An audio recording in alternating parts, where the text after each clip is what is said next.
am na lu xale di woowee VAR instant bi ma ne ka andil VAR bi. nga teg VAR bi de. xoolal nañu teg VAR bi. nekk si réew mu démocratique moom ay structures yu ñu teg. waaw ngir ñu saytu topp.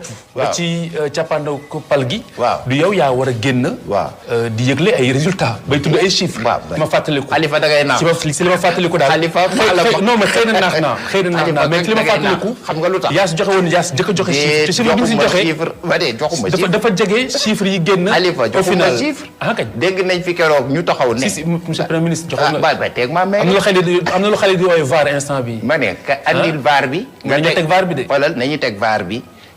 Galsen Fait Divers dugg leen bon Abdoulaye Dione ay chiffres la joxe yu leer nañ VAR baa ngi nii VAR baa ngi nii fii la ko doon joxe ci seen 16 bi ci résultats yi keroog élection yi dugg leen. Nous pouvons nous attendre à un minimum de 57%, à un minimum de 57%, à un minimum de 57%, 7% pour le candidat, le président Macky Sall. déglu bés boobu. lu ma wax estimation laa joxe. dama ne. keroog tegal VAR bi. dama ne temps bi jot na. ñu ne suñu candidat président Macky Sall. ndokk sa bakkan. ndax mbir mi kat yàlla def na ci jàmm. ndax ni ko ñeneen ñi defee ñun def nañ ko. oui résultat yi suñu gars yi jox nañ ñu ko ñu dugal ko ci suñu machine yi nekkoon foofa ca siège ba. oui bañ ko dugalee ci machine yi.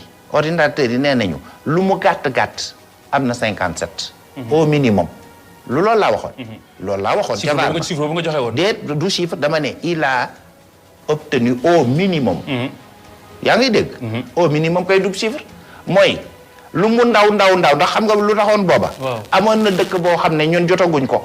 ma xam ne booba ñun ëppoon nañu loolu. dëkk ba buñ ko jotee dëgg. ndax ñooñu nga doon dépouiller. ak boori Italie desoon na quelques bureaux de vote. yooyu buñ ko dugalee. la rës. loolu bokkoon na si moo tax ma ne woon lu mu gàtt 57 am nañ ko. ndax la ñu concentré woon la ñu xayma woon ñun déjà ëppoon na 57 lool. donc loolu ma waxoon. moom la ñeneen ñi wax ñëpp amoon nañ chiffres yi dégg nga wax ji.